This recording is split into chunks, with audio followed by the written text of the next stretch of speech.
Bonjour et bienvenue pour ce nouvel épisode de la série À voir. Le film d'aujourd'hui s'appelle Rock'n'Roll, il est réalisé par Guillaume Canet et écrit par Guillaume Canet entre autres. Et il est sorti en cinéma le 15 février 2017, c'était donc il y a plus d'un an, ce qui fait que donc ce n'est pas un épisode de HO mais un épisode de À voir. Et je l'ai vu à la télé et en version française et c'est dommage. C'est un film que j'aurais dû voir au cinéma parce qu'il aurait eu mérité mon soutien. Je l'ai découvert en retard, malheureusement.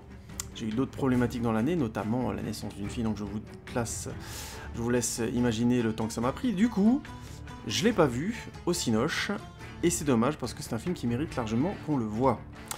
Je spoil un peu ma critique, mais c'est pas grave, hein, vous connaissez de toute façon, on va y aller en détail. Guillaume Canet, c'est évidemment un acteur que tout le monde connaît, vu dans plein de films différents, hein, aussi bien dans des très mauvais films comme Vidoc, que des films beaucoup plus intéressants, comme The Programme par exemple, sur lequel il faudra que je fasse un après le film. Ça va venir, vous inquiétez pas. De Stephen Frears, hein, si vous avez jamais vu The Programme, mais je reviendrai dessus à l'occasion, de toute façon en détail dans un après-film. Et on enchaîne, parce que je fais déjà des digressions, j'ai du mal à commencer. Donc Guillaume Canet est un acteur très connu pour être un acteur grosso modo essentiellement, et qui s'est fait connaître en étant réalisateur depuis son film Tell No One, mais moi je l'avais connu avant, en tant que réal, avec son film Mon Idole, sur lequel j'étais tombé par hasard, je l'avais loué en DVD à l'époque, et oui, à l'époque on louait des DVD, je sais c'est dingue, je pense que tout le monde doit être là en train de se dire non mais qu'est-ce que c'est que ce truc archaïque, mais c'est vrai, je louais des DVD, et oui. Et donc voilà, et j'avais trouvé que c'était un film vraiment pas mal, une critique assez loufoque du monde de la télé, et notamment de l'ambition en général, avec un François Berléand très cool dedans, moins que dans Le Convoyeur de Boukrieff, mais très cool quand même, dans le rôle d'un PDG de chaîne de télé genre TF1, hein, pour l'époque, complètement barré, enfin, complètement hallucinant. Un film que je vais revoir probablement pour me faire une idée. Il n'y avait pas que de bonnes choses, le film manquait parfois un petit peu d'ambition en termes de mise en scène, mais j'avais trouvé le truc assez dingue, et assez singulier pour être noté, quoi, parce que c'était une critique au vitriol assez acide, comme ça, du monde de la télé, et j'avais trouvé que ça disait des choses intéressantes au-delà de ça, même s'il y avait des déséquilibres dans le film, c'était pas mal du tout. Il faudrait que je le revoie à l'occasion, peut-être que je ferai un à voir dessus. En tout cas, ça m'avait laissé en tête que Guillaume Canet, en tant que réalisateur, il était pas mal, il avait quelque chose, en tout cas pour créer des univers très singuliers.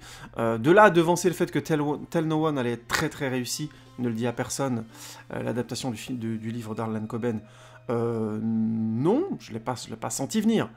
Et donc, comme tout le monde, quand j'ai vu Tell No One, j'ai trouvé que c'était vachement bien. J'étais impressionné par ce très bon thriller français, ce qui est rare honnêtement. Un film efficace et tendu, qui faisait plaisir dans le paysage du cinéma français, avec notamment un casting très bon, un François Cluzet excellent dedans. Un vrai bon thriller, quoi. Et puis ensuite, j'avais été déçu, j'ai pas vu tous ces films, hein, mais j'avais pas aimé Les Petits Mouchoirs, qui pourtant avait été un énorme succès, qui avait une critique divisée. Moi je l'avais pas aimé du tout, c'est l'histoire d'un groupe d'amis qui partent en vacances après l'accident grave, l'accident très très grave, excusez-moi, de l'un d'entre eux. Enfin, vous voyez ce que je veux dire, ça sonne déjà bizarre, quoi. Vous avez un de nos meilleurs amis qui a un accident grave, quasiment mortel, il est sur son lit d'hôpital, il est en très grave... Enfin, il est en soins intensifs et tout, et vous partez sous prétexte qu'il est dans le coma, vous partez en vacances parce que c'était prévu, enfin. C'est vraiment... Pour moi, ce parti pris de départ était particulièrement bizarre, et du coup, le reste du film a aussi une impression vraiment bizarre, n'a pas remonté le niveau de ça, tout simplement. Voilà, j'ai trouvé que c'était un présupposé de départ stupide et bizarre, ou bizarre et stupide, comme vous voulez. Vraiment, on abandonne en équipe son meilleur ami sur son lit d'hôpital à moitié mort. What the fuck. Enfin, je sais pas, ça m'avait complètement laissé sur le cul, et du coup, le film n'avait pas réussi, je trouve, à me ramener dedans. Même si on a ce premier plan séquence au début du film qui est assez génial, que je conseillerais de voir le début du film au moins pour ça, parce que le plan séquence qui lance le film est complètement fou, très très réussi.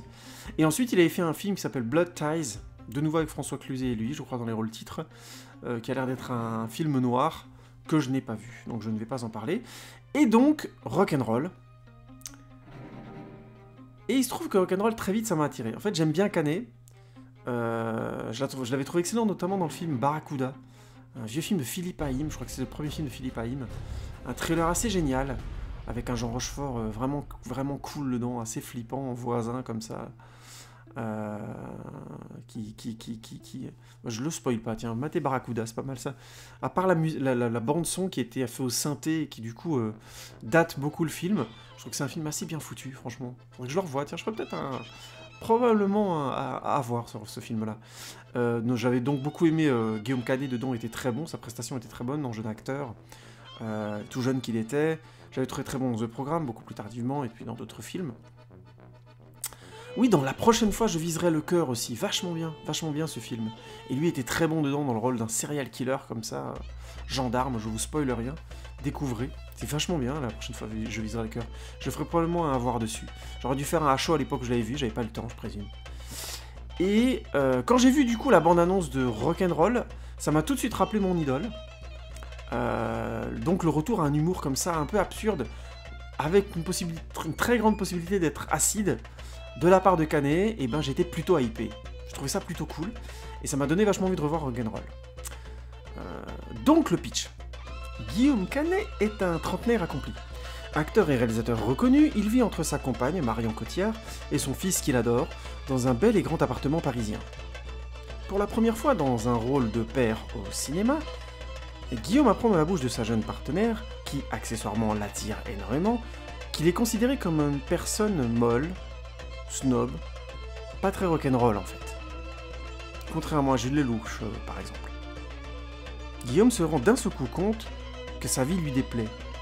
Sa femme, obsédée par sa carrière et ses rôles, au point de prendre l'accent québécois pendant des mois, tous ses projets de films où les rôles qu'on lui propose sont systématiquement des rôles de vieux, ses producteurs qui le tannent pour faire un film suivant sur sa star de femme, sous prétexte que les gens veulent voir ça, sa couille qui lui fait mal malgré son médecin, et surtout le regard médiatique sur lui qui lui renvoie toujours l'image d'un vieux gentil, adepte de l'équitation et des pulls en laine pour amener son fils à l'école. Décidément, Guillaume doit faire quelque chose pour changer tout ça. Commence alors pour Guillaume une remise en question pragmatique qui va bouleverser sa vie. Bien au-delà de ce qu'il aurait pu imaginer, drogue, sexe, sa vie va effectivement devenir rock'n'roll. Alors la première chose, c'est que ça fait plaisir de voir un film français rythmé, décomplexé et avec une vraie ambition cinématographique de ci, de là. Canet avait déjà fait ses preuves dans Tell No One, comme je l'ai dit avant. Ici, c'est moins présent, parce que le comique de situation, c'est plus un comique de situation qu'un comique de mise en scène. Je donne par exemple l'exemple que je donnais dans le pitch. Le comique de situation, c'est Marion Cotillard qui parle avec l'accent québécois, mais à donf les manettes, quoi. Voilà. Les séquences tiennent complètement à ça.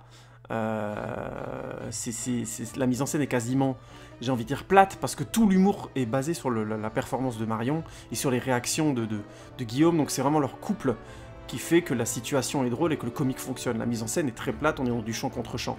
Mais ça marchait extrêmement bien parce que Marion Cotillard et Guillaume Canet vont à fond et se sont trouvés, jouent sur la bonne intensité.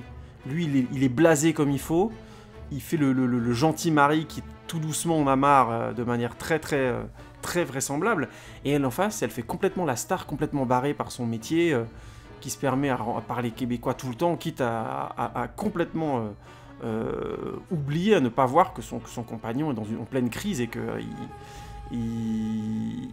elle le rend dingue, elle le rend dingue en rajoutant cet élément en plus de l'accent québécois tout le temps, quoi. C'est pas seulement quand elle répète, elle parle québécois du matin au soir, en faisant la grande actrice, hein, celle qui rentre dans ses personnages, ce genre de choses, qui vit ses personnages.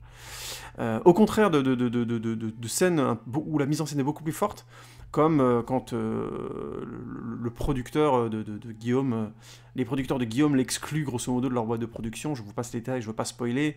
Voilà, vraiment la mise en scène est beaucoup plus intéressante, hein, on joue beaucoup sur un chant contre chant et toute une hystérie du comique par des choix de plans très intelligents et un découpage du montage très bien vu. Donc le film est globalement vraiment bien rythmé, ça fait plaisir pour une comédie française, même si le début est un peu lent, mais en même temps c'est pas un défaut je trouve, parce que ça colle au rythme du personnage, qui est un peu pépère, et plus le film avance, plus il s'emporte, et plus il emporte le film. Ça tient debout, et je trouve que ça marche bien. Mais je comprendrais que des gens trouvent un peu le début un tantinet lent. Ça, c'est vrai que ça peut paraître un petit peu... oui, un petit peu pépère comme ça. Le début est un petit peu... même si on a un plan séquence comme ça qui démarre le film, et décidément, Guillaume Canet, il a un truc avec les plans séquences.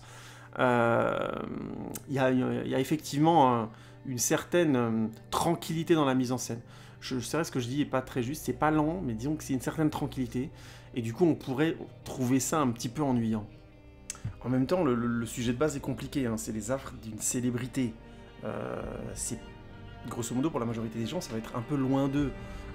Oui, savoir comment gérer son image, comment encaisser le fait que les gens vous trouvent un peu moins rock'n'roll, bon tout ça, a priori on comprend l'idée, mais émotionnellement c'est peut-être quelque chose d'un peu lointain des spectateurs. C'est pour ça que je dis que c'est un peu compliqué du tout à mettre en scène, et justement, le film a l'intelligence à un moment donné de démarrer et de prendre son temps justement, non pas sur les côtés célébrités de Guillaume Canet, mais plutôt sur le côté papa, vie de papa fatigante, vie de mari avec une femme quelque part dominante, presque castratrice, c'est des éléments tout bêtes, mais c'est des éléments qui sont plus proches du public.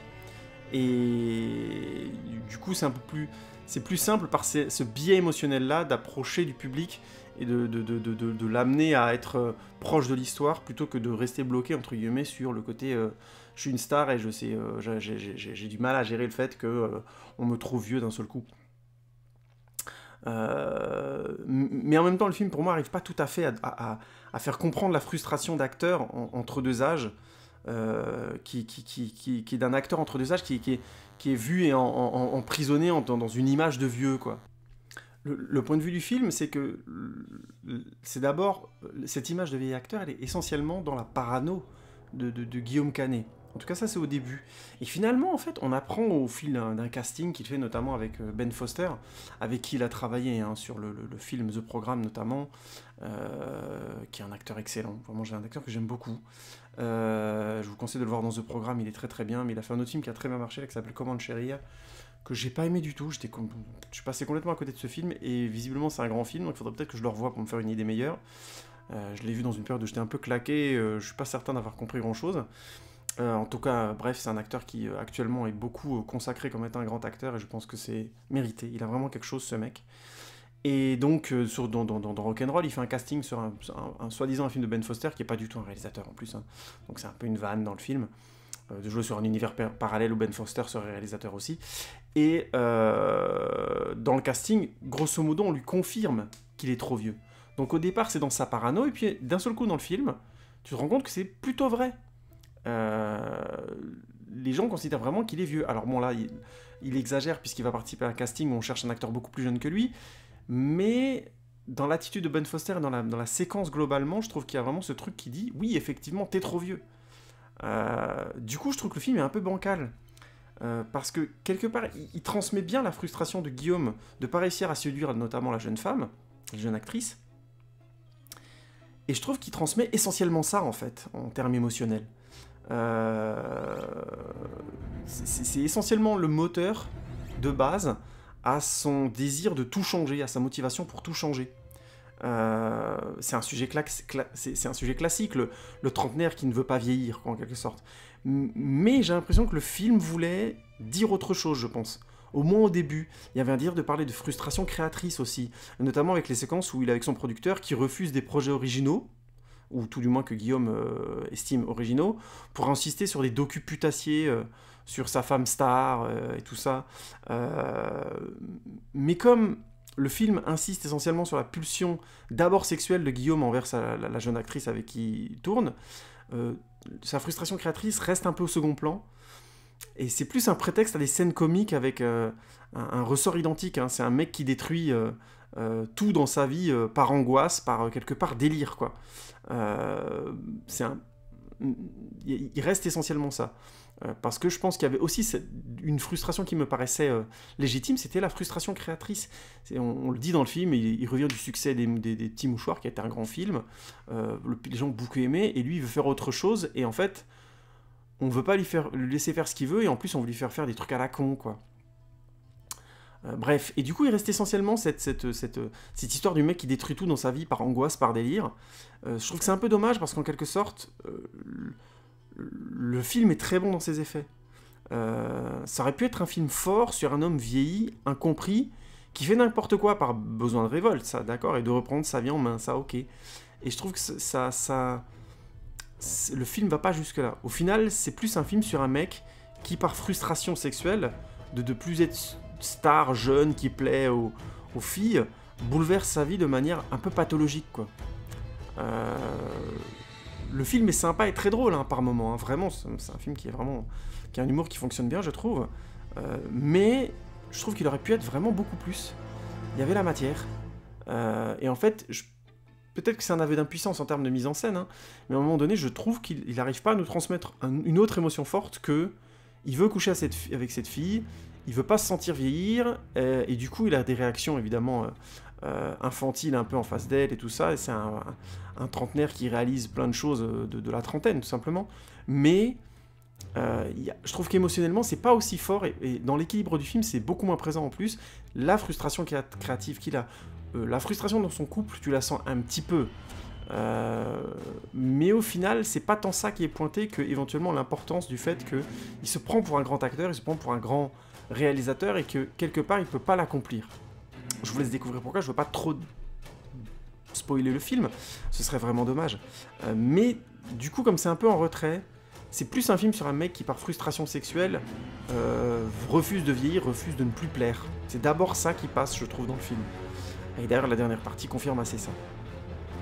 La deuxième chose sur laquelle je voulais revenir, c'est que c'est un film, l'exercice du couple Canet et Cotillard, puisqu'ils sont ensemble dans la vie réelle, et je trouve que c'est très très intéressant comme exercice, parce que déjà, Cotillard et Canet sont très très bons à l'écran, ensemble, je trouve ça c'est incroyablement vraisemblable, et c'est vraiment difficile à rendre, hein. Bon, il se trouve que c'est deux très bons acteurs, deux excellents acteurs, je pense, mais au-delà de ça, il faut réussir à le reproduire et à essayer de singer sa propre vie tout en faisant autre chose, puisque ça reste le point de vue de Guillaume sur leur vie, j'imagine. Même s'ils ont dû collaborer en termes créatifs. Mais je pense vraiment que ça vient de lui et de ses deux copains avec qui ils ont écrit le scénario, cette idée de lui filer l'accent québécois, par exemple, quoi. Un truc complètement absurde, quoi. Et j'aime bien ce qu'ils ont réussi à rendre, parce qu'au final, on a du mal à distinguer quand le personnage est au-delà de la personne, de l'acteur. Et même dans les séquences les plus what the fuck absurdes du film, on a du mal à le discerner. Cet équilibre est bien trouvé, je trouve. On se doute que Marion Cotillard va pas se mettre à parler l'accent québécois du soir au matin, mais le film vend bien le change avec son obsession à elle, son personnage à être comme ça, courir après les rôles forts, les grands réalisateurs, un truc complètement mégalomaniaque comme ça, qui manque complètement d'humilité. Et je trouve que ça fonctionne plutôt bien. Alors bon, encore une fois, Canet et Cotillard sont connus pour pas avoir peur du tout du ridicule et de l'autodérision, hein. Mais je trouve qu'on peut rajouter, en plus, ils sont vraiment à l'aise dans l'exercice, quoi. Comme je disais, Cotillard, avec l'accent québécois, elle est très drôle, parce que elle le joue absolument au premier degré. On sent vraiment pas une seule fois un clin d'œil complice au spectateur, ou histoire de rassurer l'ego de l'actrice, quoi. C'est vraiment, elle y va à fond, quoi. Elle est complètement... C'est Marion Cotillard, je suis complètement barré. Je crois à fond que je suis une grande actrice et je veux jouer que des grands rôles. Mon rôle d'acteur passe au-dessus de tout, de ma famille, de tout. Je vais perturber ma famille, mon couple pour ça à fond, rien à branler. Et je veux gagner des statuettes en or, enfin vous verrez, quoi. Et c'est pour ça, je trouve que ça fonctionne à plein tube quand le comique de situation devient absurde, quoi. C'est vraiment ce côté à premier degré de elle et de lui, évidemment, hein. Et notamment dans cette séquence assez géniale où ils sont tous les deux nominés au César. Je spoile pas, la séquence est excellente. Et c'est vraiment parce qu'ils la jouent tous les deux au premier degré que ça cartonne comme séquence. Mais en plus, personnellement, j'aime bien la prise de risque du vrai couple qui aborde des questions encore complexes aujourd'hui. Bah, par exemple, l'aspect castrateur de la maman carriériste, qui est un truc... c'est un peu un cliché, mais je trouve que le film l'aborde bien, et j'aime bien l'idée que ce soit un vrai couple qui l'aborde, qui a dû se poser des questions complexes, hein. C'est Marion Cotillard, elle a dû partir, j'imagine, des mois dans des tournages aux États-Unis pour Inception ou autre, et Guillaume a dû se retrouver visiblement dans des situations, puisque lui, il n'a pas cette carrière à l'international, où je sais pas si il a fait The Programme a été un film, par exemple, anglais, mais je sais pas s'il est parti aussi longtemps, si le tournage a été aussi long, il n'avait pas le premier rôle, il n'y avait pas le même poids financier derrière le film, notamment. Donc je pense qu'ils ont dû avoir ce rapport à un moment donné dans leur couple, et je pense qu'ils ont eu le recul de ne pas tomber dans ce qu'ils montrent dans le film. Mais c'est intéressant de voir un vrai couple se pousser un petit peu la caricature, ou éventuellement les choses qu'ils auraient pu traverser. Il y a aussi le caractère trompeur du papa qui refuse de vieillir, hein, c'est-à-dire voilà, le père qui fantasme sur les jeunes actrices, et qui en même temps fait un blocage complètement sur l'idée de la vieillesse.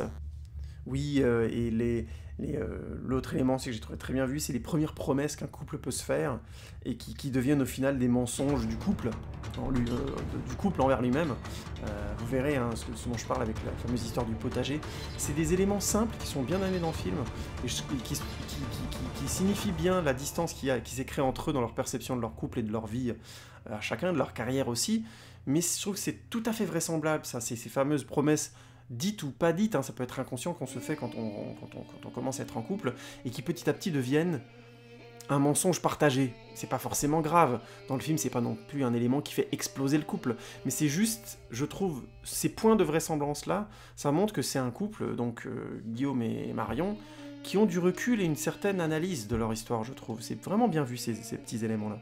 Et du coup je trouve que c'est globalement très réussi.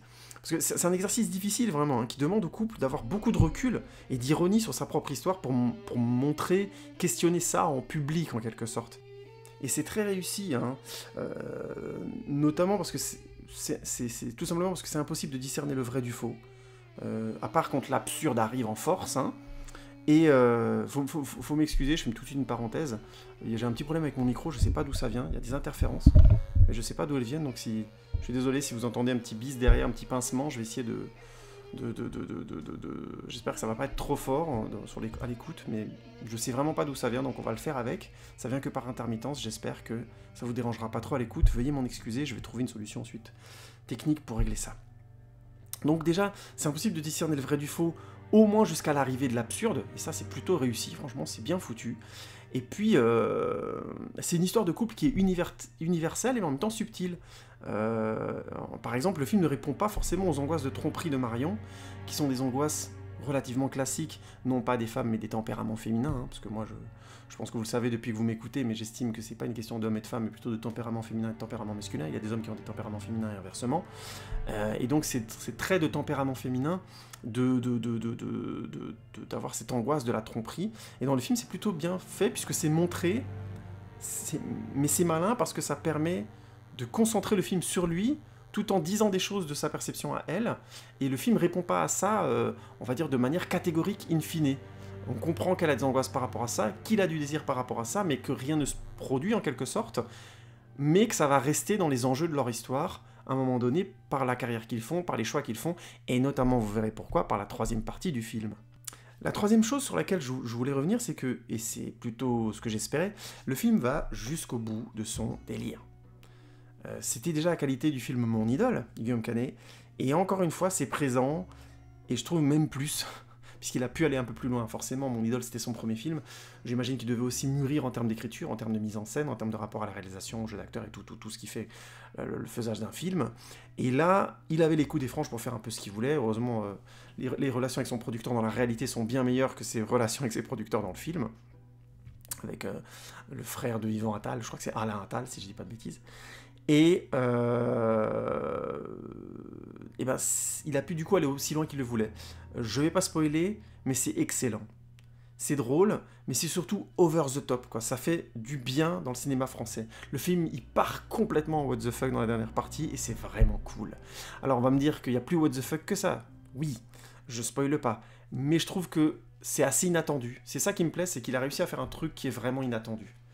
Et c'est tellement inattendu, perso, je l'ai vécu comme ça. Alors peut-être, je pense qu'il y a d'autres personnes qui sont moins fait avoir que moi, mais que la dernière partie m'a vraiment désarçonné. Je m'attendais pas à ce que le film glisse vers ça. Et ça fait plaisir parce qu'il y a notamment beaucoup trop de comédies françaises qui partent sur un postulat what the fuck pour finalement être consensuel. L'année dernière, je sais quoi, qu'est-ce qu'on a fait au bon Dieu, quoi. Le postulat de départ est vraiment what the fuck. Et en même temps, c'est complètement consensuel, complètement lisse et sans intérêt. Bref, il y a d'autres comédies où c'est carrément vide. C'est les vraies aventures de Robin des Bois. Je suis désolé Max Boublil, parce que moi par exemple j'avais beaucoup aimé Les Gamins, avec lui, Alain Chabat, je trouvais que ça fonctionnait vachement bien. Et ça, les vraies aventures de Robin des Bois, c'est juste impossible, quoi. Quand c'est pas juste bêtement offensant et gratuit. Oui, bah voilà, Aladdin, quoi, avec Kev Adams. Je crois que si vous voulez voir une critique intelligente, construite, et qui règle la question de ce film, vous matez le 50-50 de League the Sun. Vous allez voir, c'est dans sa série 50-50, il en a fait une sur Aladdin, et dans la dernière partie, donc il fait le bilan, et il résout bien le problème de ce genre de film, qui pullule malheureusement actuellement dans les comédies françaises. En tout cas, c'est mon impression. J'en vois peut-être pas assez pour être aussi radical, mais disons qu'il y a eu... J'ai l'impression qu'il y a eu beaucoup de comédies comme ça. Voilà. Et du coup, ça fait du bien d'avoir une comédie qui est what the fuck, mais vraiment qui dit qu'elle va être over the top, qui y va, et qui propose quelque chose du coup de réellement singulier. Je pense que tout simplement parce que les personnes qui ont écrit ces films, ces mauvais films dont je viens de parler, ne savaient pas où elles allaient, ou ne connaissaient juste pas leur sujet, quoi. En tout cas, c'est l'impression que ça me fait. C'est pas grave en soi, hein. S'il y a un travail d'écriture, tu peux ne pas connaître ton sujet, tu peux ne pas savoir au départ où tu vas, s'il y a le taf d'écriture au départ. C'est-à-dire que si, au moment de l'écriture du scénario, on se pose, on écrit, on réécrit, on creuse, on se gratte la soupière, quoi.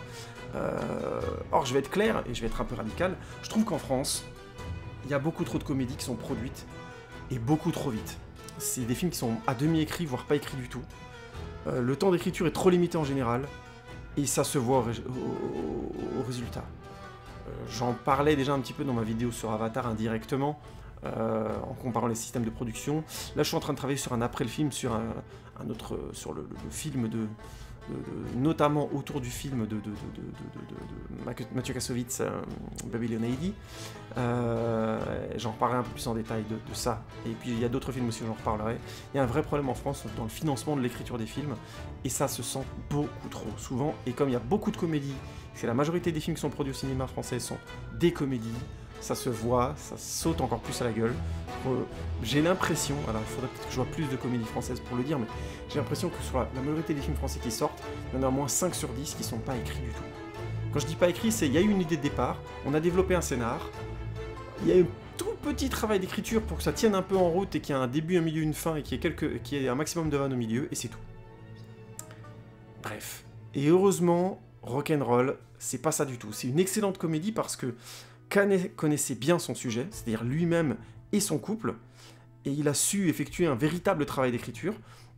Comme je l'ai dit, il travaille avec 2 scénaristes depuis son premier film, et tu sens vraiment qu'ils l'ont poussé à faire d'autres choses, et il le dit dans quelques interviews, hein, qu'ils ont même poussé le bouchon assez loin, où ils se disaient au départ, non mais attendez, on va pas aller jusque-là, puis finalement ils se disaient, si, il faut que j'y aille pour que ça marche, pour que le film fonctionne. Ils ont osé le pousser plus loin que lui ne l'avait envisagé, ce qui fait que le film n'est pas tiède. Et ça fait plaisir. Il s'auto-critique de manière très forte, il s'auto-caricature, il s'auto-moque de lui, ça fait du bien. Comme dit avant, le film savait peut-être pas où il allait, donc on le sent encore dans le film final. Il y avait peut-être encore besoin d'un travail d'écriture. Mais comme il y a eu un vrai travail de recul sur Guillaume Canet et sur lui-même, et notamment beaucoup d'autodérision, il a dépassé le cap d'écriture où c'est devenu une vraie bonne comédie. Parce qu'il y a quelques idées de mise en scène quand même, hein. Comme je vous ai dit, il a quand même cerné les moments où c'était des comiques de situation, du comique de mise en scène, et du comique d'histoire aussi. Vous allez voir comment. Et c'est simple, mais ça fait du bien. C'est un film à voir pour le plaisir, même s'il est un peu lent au démarrage, comme disait, on peut le ressentir comme ça.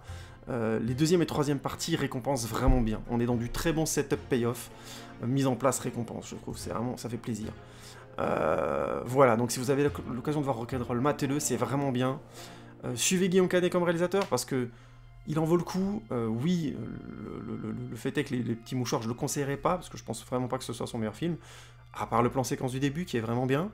Mais Mon idole, c'est vraiment bien. 1001, c'était vraiment bien. Je n'ai pas vu Blood Ties, j'en parlerai peut-être à l'occasion. Voilà, c'est un réalisateur à suivre et Rock'n'Roll, c'est vraiment, vraiment, vraiment très bien.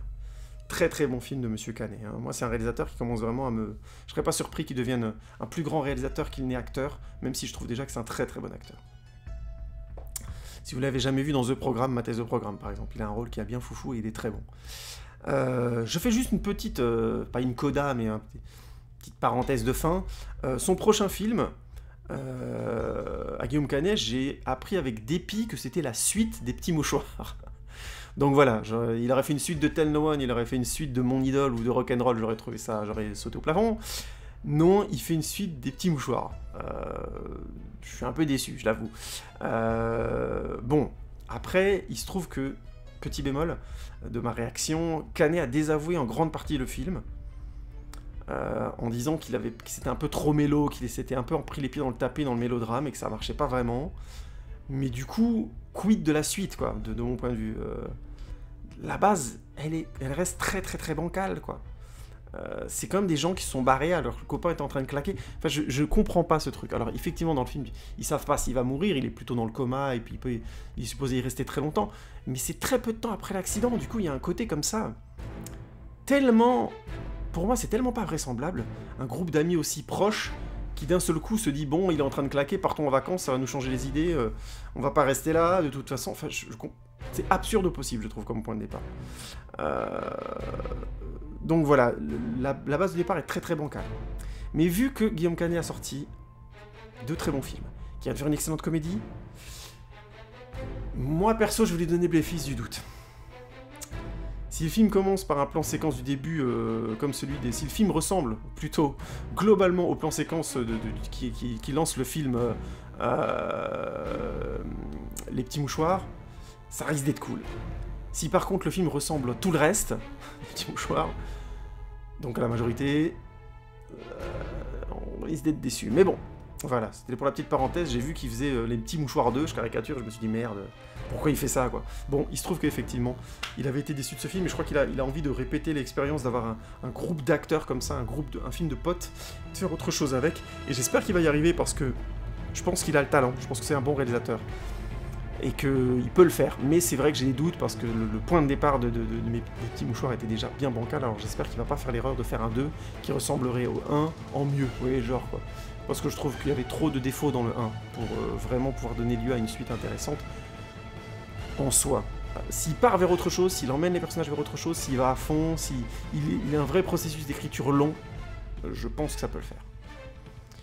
En tout cas, Math et Rock'n'Roll, c'est vraiment bien, et puis on va s'arrêter là. Je vous remercie beaucoup de m'avoir écouté, les amis. On se retrouve bientôt pour le prochain épisode de À voir. Vous savez la grande règle, la Sainte Trinité, le quadricolore. Facebook, Twitter, Instagram. Et voilà, vous n'hésitez pas, commentaires sur YouTube, likez, partagez, ça aide à ce que les vidéos soient vues. Merci beaucoup de m'avoir écouté, les amis, et à très bientôt pour un nouvel épisode de À voir. Salut, salut!